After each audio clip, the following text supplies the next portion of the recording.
Hey everyone, good morning, good evening, and good afternoon. કેમ છો બધા મજામાં? I hope all are doing well. So, in last lecture, we have seen question number 4 of unit number 3. So, આપણે ગયા લેક્ચરની અંદર question number 4 જોયો હતો unit number 3નો અને ત્યાં આપણું ચેપ્ટર નંબર 3 એ પૂરું થાય છે. હવે આપણે આગળ વધીએ છીએ ક્વેશ્ચન નંબર 2 તરફ. સોરી, ચેપ્ટર નંબર 2 તરફ. કોની તરફ? Chapter number 2. Okay, so let start.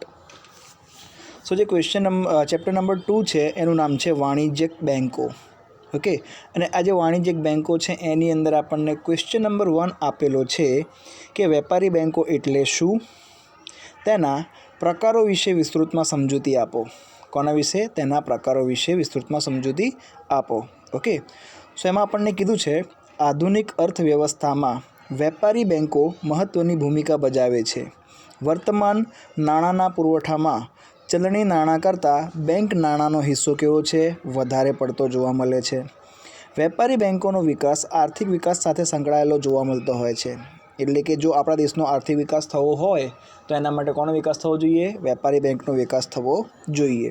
Okay, England, America જેવા આજના વિકસિત દેશોમાં વિકાસના ત્યાંના વેપારી બેન્કોના વિકાસ એ મહત્ત્વ ફાળો આપેલો છે. એટલે કે જે અમેરિકા છે, ઇંગ્લેન્ડ છે, એ દેશ આજે વિકસિત છે એનું મેઇન કારણ શું છે? તો ત્યાંનું કારણ છે કે ત્યાંની જે વેપારી બેન્કો છે તે કેવી છે? ઘણી બધી ડેવલપ્ડ છે અને એના જ કારણે એ દેશનું જે નાણાકીય વાતાવરણ છે તે કેવું છે? સારું એવું, આપણા ભારત દેશ કરતાં ઘણું એવું સારું એવું છે. ઓકે, પછી આપણને કીધું છે વેપારી બેંકનો અર્થ. જે આપણને પ્રશ્નમાં પૂછ્યું છે કે વેપારી બેન્કો એટલે શું, તેમાં આપણને કીધું છે ભારતમાં 1949ના બેન્કિંગ કાયદા મુજબ વેપારી બેંક એટલે એવી સંસ્થા જે બેન્કિંગ વ્યવહારો કરે. એટલે કે દેશમાં રોકાણ વધારવા લોકો પાસેથી થાપણ સ્વીકારે, જે ગ્રાહકને જરૂર પડે ત્યારે પાછી મળે છે અને જેમાંથી ચેક, ડ્રાફ્ટ કે પે ઓર્ડર દ્વારા ઉપર પણ થઈ શકે છે. એટલે કે અહીં આપણને ક્લિયરલી કીધું છે કે વેપારી બેંક એટલે કે એવા પ્રકારની બેન્કિંગ સંસ્થા છે કે જે દરેક પ્રકારના વ્યવહારો કરતી હોય છે. ઓકે, એટલે કે એ શું કરશે? લોકો પાસેથી પૈસા લેશે અને જરૂર પડે ત્યારે તેમને પાછા પણ આપશે અને એમાં વધારાની સેવાઓમાં આપણને ચેક, ડ્રાફ્ટ અને પે ઓર્ડર જેવી સુવિધાઓ પણ આપતી જોવા મળે છે. ઓકે, સો આ હતો વેપારી બેંકનો અર્થ. પછી આપણને આપ્યું છે ભારતમાં વેપારી બેન્કોનું મહત્ત્વ. એટલે કે આપણો જે દેશ છે એની અંદર જે વેપારી બેન્કો છે એનું મહત્ત્વ શું? તો બુકની અંદર તમને આના વિશે વિસ્તૃતમાં આપેલું છે.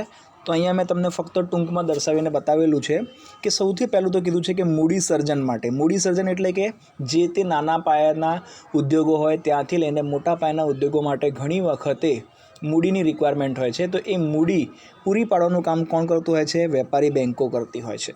ઓકે, એના પછી કીધું છે નાણાકીયકરણ માટે. નાણાકીયકરણનો અર્થ શું થાય છે?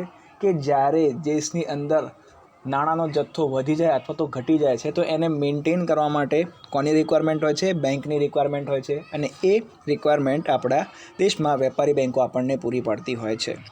એના પછી વેપાર ઉદ્યોગના વિકાસ માટે. વેપાર ઉદ્યોગ એટલે કે આપણા દેશમાંથી ઘણી વખતે બનેલો સામાન વિદેશમાં મોકલવામાં આવે અથવા તો વિદેશમાંથી બનેલો માલ જ્યારે ભારતમાં લેવામાં આવે છે ત્યારે એના માટેની જે પેમેન્ટ થતી હોય છે અથવા તો જે રિસિપ્ટ હોય છે એ આપણને વેપારી બેન્કો દ્વારા થતી જોવા મળતી હોય છે. ઓકે, એના પછી કીધું છે પ્રાથમિક ક્ષેત્રને ધિરાણ પૂરું પાડવા માટે. પ્રાથમિક ક્ષેત્ર એટલે કયું ક્ષેત્ર? પ્રાથમિક ક્ષેત્ર એટલે કે ખેતી અને તેના સંબંધિત જે ઉદ્યોગો હોય છે તેને પ્રાથમિક ક્ષેત્ર કહેવામાં આવે છે. એટલે કે પ્રાથમિક ક્ષેત્ર એટલે કે ખેતી અને તેના સંબંધિત ઉદ્યોગોને જ્યારે કોઈ પણ ધિરાણની એટલે કે લોનની રિક્વાયરમેન્ટ હોય છે, ખેડૂત લોકોને લોનની રિક્વાયરમેન્ટ હોય અથવા તો ખેડૂતના સંબંધી બીજા કોઈ ધંધાર્થીઓને લોનની રિક્વાયરમેન્ટ હોય તો એ પૂરું પાડવાનું કામ પણ વેપારી બેન્કો સારી રીતે કરતી હોય છે. ઓકે, એના પછી કીધું છે મૂડીના વાજબી વિતરણ માટે. એટલે કે જે કેપિટલ છે, મૂડી છે, એનું પ્રોપરલી ડિસ્ટ્રીબ્યુશન થાય, સારી રીતે યોગ્ય હિસ્સામાં, યોગ્ય ટકાવારીમાં વિતરણ થાય તે માટે પણ વેપારી બેન્કો પોતાનું કામ સારી રીતે ભજવતા હોય છે. અને લાસ્ટમાં કીધું છે બચતને પ્રોત્સાહિત કરે છે. અને વેપારી બેંક શું કરે છે?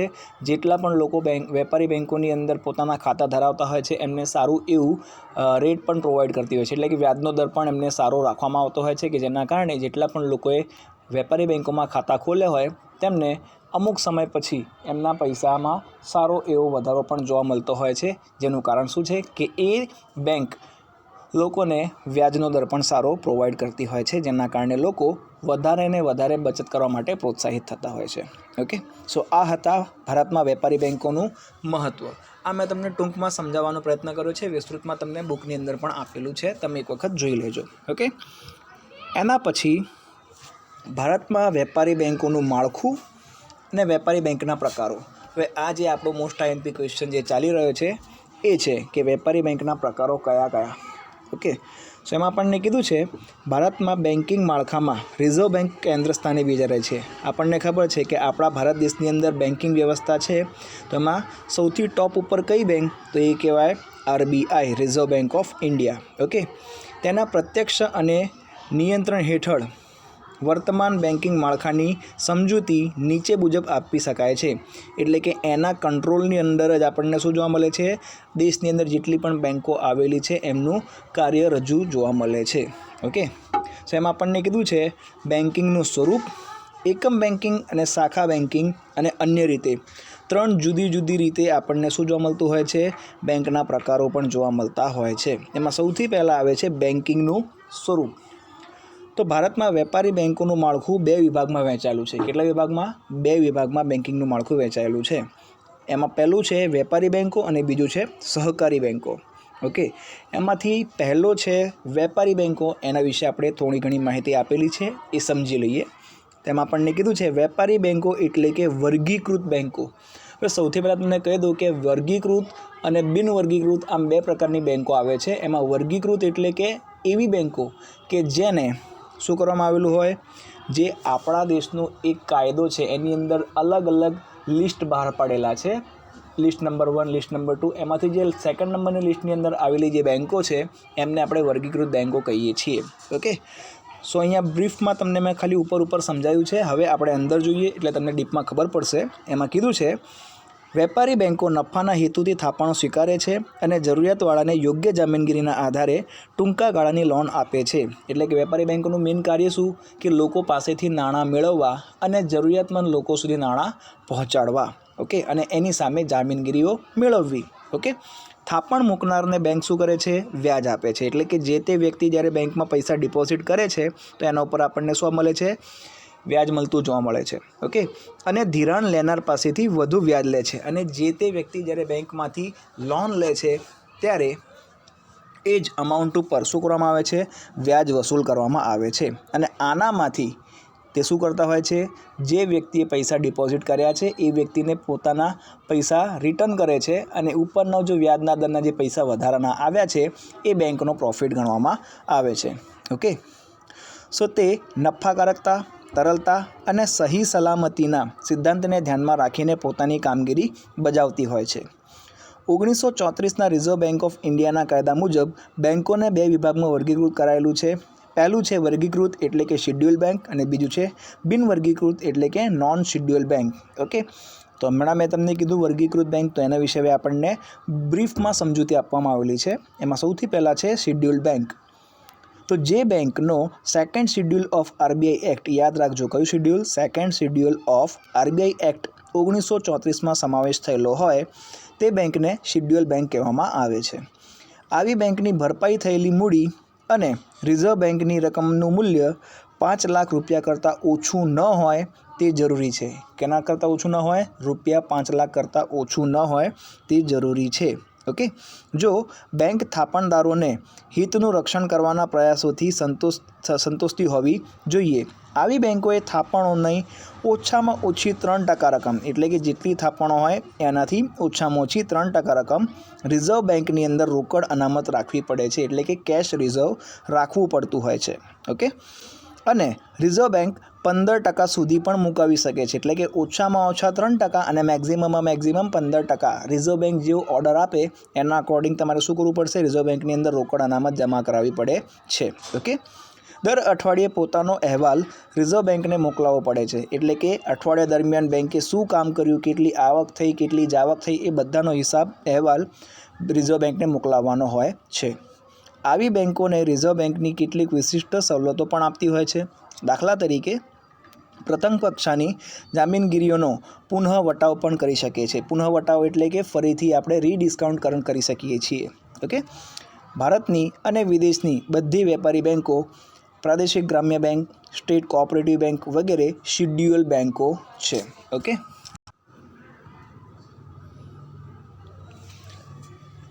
એના પછી તમને સ્ક્રીન ઉપર એક ચાર્ટ જોવા મળે છે.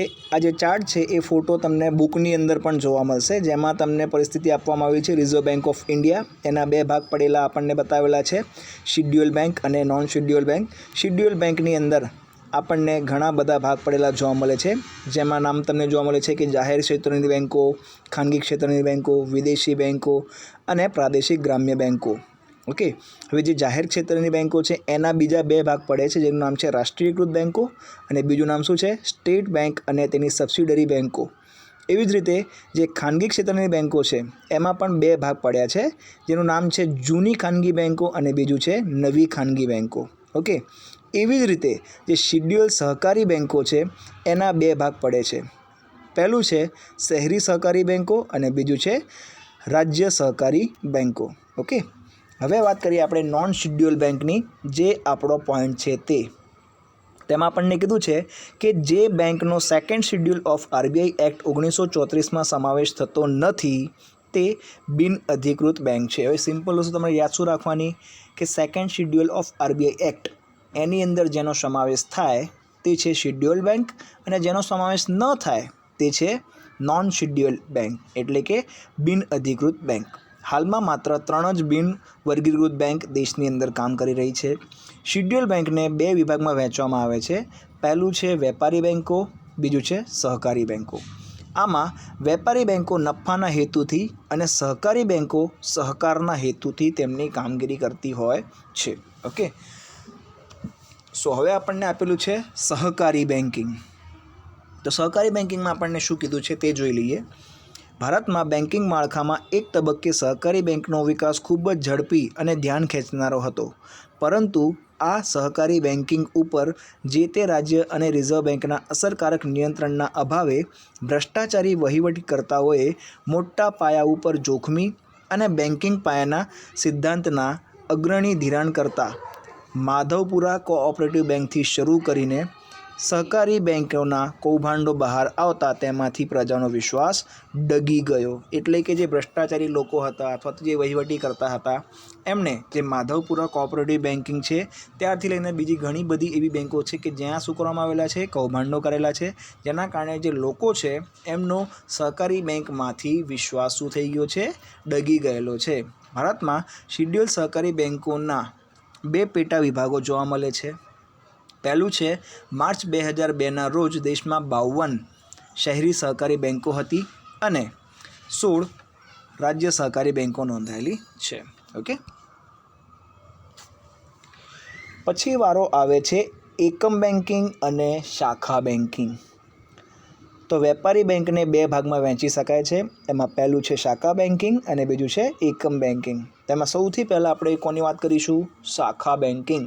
શાખા એટલે કે બ્રાન્ચીસ, તમને ખબર હશે તો બ્રાન્ચીસ બેન્કિંગ આપણને જોવા મળે છે. તો એના વિશે વાત કરી છે કે શાખા બેન્કની પ્રણાલીમાં બેંકનું મુખ્ય કાર્યાલય દેશના કોઈ એક શહેરમાં હોય છે. એટલે કે જે મેઇન હેડ ઓફિસ છે એ દેશના કોઈ એક રાજ્યમાં હોય છે અને તેની શાખાઓ દેશના જુદા જુદા ગ્રામ્ય અથવા તો શહેરી વિસ્તારમાં જોવા મળે છે. ઓકે. આવી banking Britain, Germany, France, Canada તથા ભારત જેવા દેશોમાં વ્યાપક છે. ઓકે.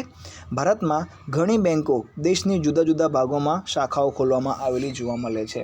આપણે જાણીએ છીએ કે ઘણી બધી બેન્કો આપણા ગુજરાતની અંદર, આપણા અમદાવાદની અંદર પણ તમે જોઈ શકો છો કે જેના બ્રાન્ચીસ તમને અલગ અલગ એરિયા વાઇઝ જોવા મળતી હોય છે.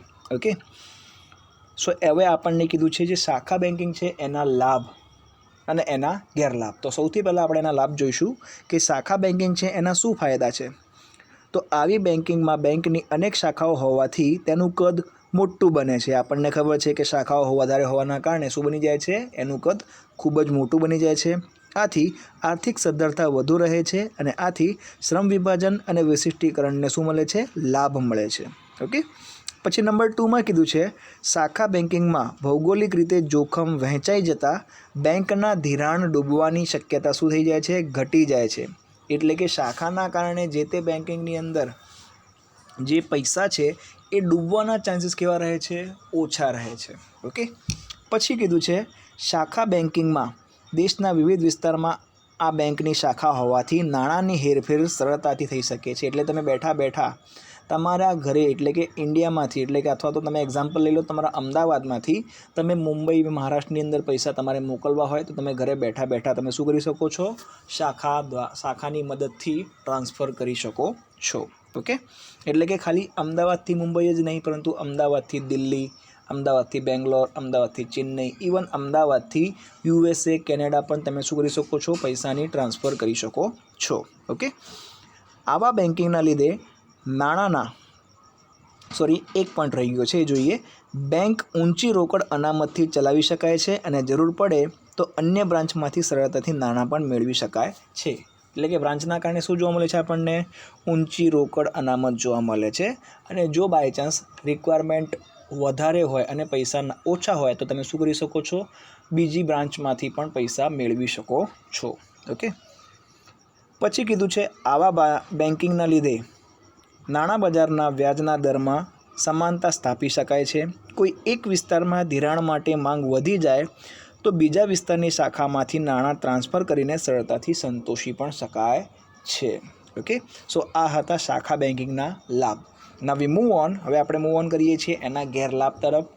તો ગેરલાભની અંદર આપણને પોઈન્ટ્સ આપ્યા છે. નંબર 1 કીધું છે કે બેંકની અનેક શાખાઓ હોવાથી તેના ઉપર પૂરતું ધ્યાન આપી શકાતું નથી. સિમ્પલ વસ્તુ છે, ક્લાસની અંદર એકાદો સ્ટુડન્ટ હોય કે મેક્ઝિમમ 10 સ્ટુડન્ટ હોય તો તમે બધા ઉપર ધ્યાન આપી શકો છો, પરંતુ 100 સ્ટુડન્ટ હોય, 150 સ્ટુડન્ટ હોય તો બધા વિદ્યાર્થી ઉપર ધ્યાન આપી શકવું એ વધુ શક્ય બનતું નથી. એવી જ રીતે જ્યારે વધારે પડતી બ્રાન્ચીસ હોય તો દરેક બ્રાન્ચમાં શું થઈ રહ્યું છે, શું નથી થઈ રહ્યું એ ધ્યાન આપવું શક્ય બનતું નથી. ઓકે. આનાથી તેના વહીવટીમાં ઘણી મુશ્કેલી સર્જાય છે.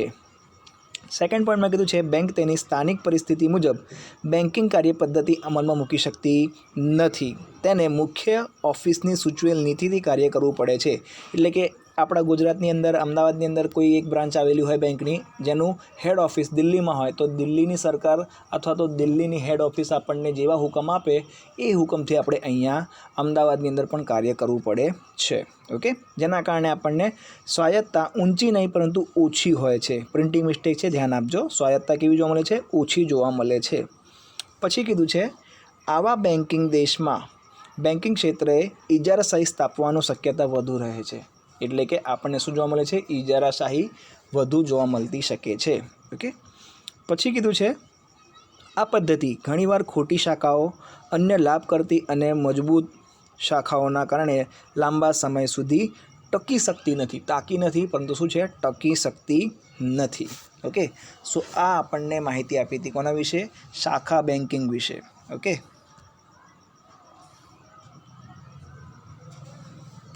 હવે વારો આવે છે કોનો? એકમ બેન્કિંગનો. ઓકે. યુનિટ બેન્કિંગ જેને કહેવામાં આવે છે.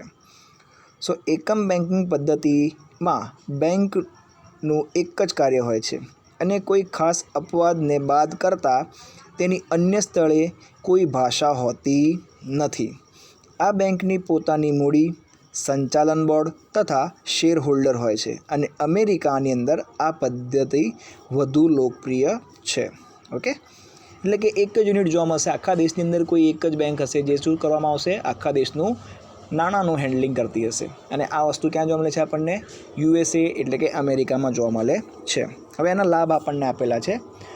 તો બેંકનું કદ નાનું હોવાથી બેન્કિંગની કાર્યવાહી ઉપર સંપૂર્ણ દેખરેખ અને નિયંત્રણ રાખી શકાય છે. તમે શું કરી શકો છો? બેંકના કાર્ય ઉપર દેખરેખ રાખી શકો છો, કંટ્રોલ પણ કરી શકો છો. સેકન્ડમાં કીધું છે ખોટ ખાતી અથવા તો બિનકાર્યક્ષમ બેન્કિંગ લાંબા સમય સુધી ટકી શકતું નથી. પછી કીધું છે બેંક સ્થાનિક પરિસ્થિતિ પ્રમાણે બેન્કિંગ કાર્યપ્રણાલી અમલમાં મૂકી શકે છે. એટલે કે જે તે એરિયામાં હોય તે એરિયામાં કેવા પ્રકારનું કાર્ય કરી શકાય તેને ધ્યાનમાં રાખીને કામ કરી શકે છે. નંબર 4માં કીધું છે આવા બેન્કિંગમાં દેશના આર્થિક ક્ષેત્ર ઉપર અમુક બેંકનું આધિપત્ય સર્જીને ઇજારાશાહી ઊભી થવાની શક્યતા કેવી રહે છે? ઓછી રહે છે. પછી કીધું છે આવી બેન્કિંગમાં નિર્ણય સ્થાનિક ધોરણે લેવાતા હોવાથી વિલંબ થતો નથી. જે તે ટ્રાન્ઝેક્શન થાય છે તે કેવું થાય છે? ઓન ધ સ્પોટ ફટાફટ થઈ જાય છે. કારણ કે આનું મેનેજમેન્ટ એક જ જગ્યાએ થતું હોવાથી કોઈ પણ જાતના રૂલ્સ કે રેગ્યુલેશનની અંદર કોઈ ચેન્જ હોય, કોઈ નવી વસ્તુ અંદર એડ કરવાની હોય તો ઓન ધ સ્પોટ તમને ખબર પડી જાય છે. જે તે ટ્રાન્ઝેક્શનમાં કોઈ પણ જાતનો વિલંબ જોવા મળતો નથી. બરાબર. એના પછી આપણને વાત કરવામાં આવી છે ગેરલાભ, એટલે કે એના લિમિટેશન્સ એકમ બેન્કિંગના. તો એની અંદર આપણને કીધું છે નંબર 1માં બેંકનું કદ નાનું હોવાથી તેના આર્થિક સાધનો મર્યાદિત હોય છે અને આથી શ્રમ વિભાજન અને વિશિષ્ટીકરણનો લાભ મળતો નથી. નંબર 2, ભૌગોલિક રીતે જોખમની વહેંચણી નહીં થતી હોવાથી તે વિસ્તારમાં બનેલી કુદરતી આપત્તિ સમયે બેંક વધુ મુશ્કેલીમાં મુકાઈ જાય છે. એટલે કે સપોઝ આપણા દેશની અંદર એક જ બેંક હોય, એકમ બેંક દ્વારા આપણા દેશનું હેન્ડલિંગ થતું હોય અને સપોઝ એ જે બેંક છે એ દિલ્હીમાં આવેલી છે અને અચાનક જ દિલ્હીમાં કોઈ કારણોસર ભૂકંપ આવી જાય છે અથવા તો કોઈ કુદરતી હોનારત સર્જાઈ જાય છે અને બેંક મુશ્કેલીમાં મુકાય છે, તો એના કારણે આખા દેશનું જે ટ્રાન્ઝેક્શન છે, નાણાંની લેવડ દેવડ છે, એ મુશ્કેલીમાં મુકાઈ શકે છે. તો એ જ વસ્તુ અહીંયા પણ આપણને કીધી છે. પછી નંબર 3માં કીધું છે બેંકની અન્ય વિસ્તારમાં શાખા નહીં હોવાથી નાણાંની હેરફેર માટે અન્ય બેંકોની જરૂર પડે છે અને પરિણામે આવું જે સ્થળાંતર હોય તે કેવું બની જાય છે? ખર્ચાળ અને અગવડભર્યું બની જાય છે. ઓકે. નેક્સ્ટમાં કીધું છે આપણને આવા બેન્કિંગમાં જુદી જુદી બેંકોના ધિરાણ અને થાપણોના વ્યાજ દરમાં મોટી સમાનતા રહે છે. અને લાસ્ટમાં કીધું છે આપણને આવા બેન્કિંગમાં પછાત વિસ્તારોનો વિકાસ મુશ્કેલ બને છે. કેવું બની જાય છે? મુશ્કેલ બની જાય છે. બેન્કિંગ શહેરોમાં જ વ્યાપક બને છે અને ગ્રામીણ ક્ષેત્રે બેન્કિંગની સગવડોથી વંચિત રહી જાય છે. એકમ હોય તો આપણને નોર્મલી બેંક ક્યાં જોવા મળે? શહેરોની અંદર જોવા મળે અને એના પરિણામ સ્વરૂપે જે ફાયદો ગામડાઓને થવો જોઈએ એ ગામડાઓ સુધી પહોંચી શકતો નથી. ઓકે. તો આ હતો એકમ બેન્કિંગ વિશેનો પ્રશ્ન. એના પછી આપણને લાસ્ટમાં આપેલું છે અન્ય રીતે. તો અન્ય રીતેની અંદર આપણને કીધું છે ભારતીય બેન્કિંગ માળખાને કાર્યક્ષેત્રને નીચે મુજબ દર્શાવી શકાય છે. તો તમે જોઈ શકો છો આ જે ફોટો છે એ તમે તમારી જે ટેક્સ્ટ બુક છે કુમાર પ્રકાશનની એમાં પણ તમને આપેલું છે રિઝર્વ બેંક ઓફ ઇન્ડિયા. એના 3 ભાગ આપેલા છે: વેપારી બેન્કો, પ્રાદેશિક બેન્કો અને સહકારી બેન્કો. એમાં વેપારી બેન્કોની નીચે તમને ઘણા બધા સબ બેંક જોવા મળે છે. એમાં વેપારી બેન્કોમાં પહેલાં આવે છે જાહેર ક્ષેત્રની બેંક, બીજી છે ખાનગી ક્ષેત્રની બેંક. તો પહેલાં આપણે જોઈએ જાહેર ક્ષેત્રની બેંક. તો એમાં આપણને કીધું છે state bank of India. Okay. અને બીજી બાજુમાં આપ કઈ આપી છે આપણને? રાષ્ટ્રીયકૃત બેંક. ઓકે. એના પછી આવે એ બાજુમાં એમાં આપ્યું છે આપણને ખાનગી ક્ષેત્રની બેંક. તો ખાનગી ક્ષેત્રની બેંકોની અંદર પણ 2 ભાગ પડે છે, જેમાં પહેલો ભાગ છે ભારતીય બેંક અને બીજો ભાગ છે વિદેશી બેંક. હવે જે ભારતીય બેંક છે એમાં પણ 2 ભાગ પડે છે: જૂની ખાનગી બેંકો અને નવી ખાનગી બેંકો. ઓકે. આ થઈ વાત કોની? વેપારી બેંકોની. એના પછી આપણને આપ્યું છે પ્રાદેશિક બેંકો. તો પ્રાદેશિક ગ્રામ્ય બેંકોના કોઈ સબ ટાઈપ પડતા નથી, પરંતુ જે નંબર 3 છે સહકારી બેંકો, એના ભાગ પડતા હોય છે. તો સહકારી બેંકોમાં આપણને આપ્યું છે રાજ્ય સહકારી બેંકો. એટલે કે જુદા જુદા રાજ્યોના સહકારથી જે બેંકો બનતી હોય એને રાજ્ય સહકારી બેંકો કહેવામાં આવે છે. એના પછી આપ્યું છે કેન્દ્રીય મધ્યસ્થ સહકારી બેંકો. એટલે કે જે તે રાજ્યોનું દિલ્હી સરકાર દ્વારા અથવા તો દિલ્હી દ્વારા શું થયેલું હોય? કેન્દ્રીય મધ્યસ્થ સહકાર દ્વારા બેંક ચલાવવામાં આવતી હોય તો તેને કેન્દ્રીય મધ્યસ્થ સહકારી બેંકો કહેવામાં આવે છે.